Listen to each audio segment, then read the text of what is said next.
Welcome back. Well, let's get more on our top story, the student protest. We cross to our reporter, Griselda Lewis, who is in Braamfontein, where students are marching to the Chamber of Mines to deliver a memorandum of demands in their call for free education. Griselda, good afternoon. What's happening with the march?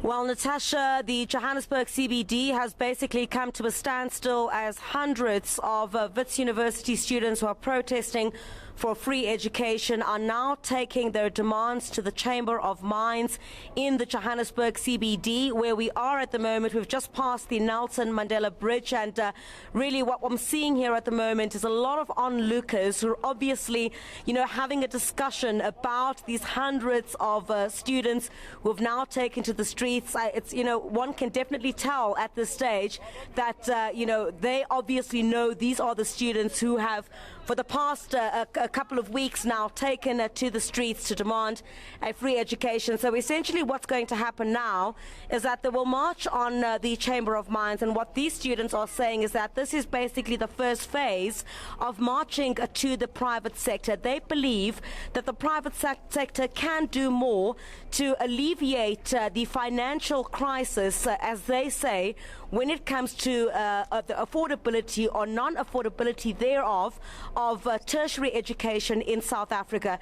They're saying that they will hand over a memorandum of demands which will detail why exactly they marched on the Chamber of Mines. But this is basically the first phase of students marching on the private sector, asking them to put pressure on government as well, and for I guess the other parts within the private sector to contribute a bit more when it comes to perhaps bursaries that may be given to students, perhaps the private sector and how it manages to assist some students to get through what they say is a very costly tertiary education in South Africa. So that's what's expected to happen at this point. We're not sure who will accept the memorandum at the Chamber of Mines this afternoon, but where we're standing at this point, we're about to reach the Bree taxi rank here in the Johannesburg CBD. A lot of police, I must say, that are escorting the students to the Chamber of Mines. A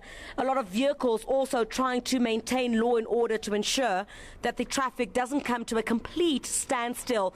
They're using some of the lanes here in the run-up or leading up to the Johannesburg CBD, but it's all peaceful at this stage. A bit earlier on, the Wits students had been negotiating with police on what routes to use so that there shouldn't be any disruptions en route to the Chamber of Mines. But all seems to be going well at this stage. But Natasha, just to bring you up to speed with some of the scenes that we've also seen, it's just not been this situation on its own.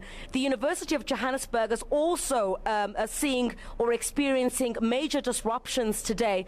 We saw really graphic scenes of violence a bit earlier on this afternoon, where the security, the private security that is hired by the university was accused of heavy-handedness in pepper spraying some of the protesting students. And while we were not able to get onto the University of Johannesburg's campuses, you would know that at this stage they've barred all media from entering the premises. So what essentially is happening at this stage is that the University of Johannesburg is saying it needs to maintain law and order. Yet the scenes of violence that we have seen so far will certainly run those visuals on SABC News. Some of the video footage that we've managed to take via cell phones that really show, a gross violence towards students on the part of the private security that is being hired by the university. But we've just come to a standstill at this point here in the Johannesburg CBD, just before the Bree taxi rank. I'm not sure at this stage what the hold-up is, but it seems that we're waiting for more of these students to join the action, and then we'll proceed from here to the Chamber of Mines. But essentially what this is about putting pressure on the private sector to do more to alleviate what these students say is the burden on these students when it comes to how costly tertiary education is in South Africa. All right, Griselda, thank you very much for that update. We'll leave it there. Griselda Lewis live from that Wits student march as they make their way to the Chamber of Mines.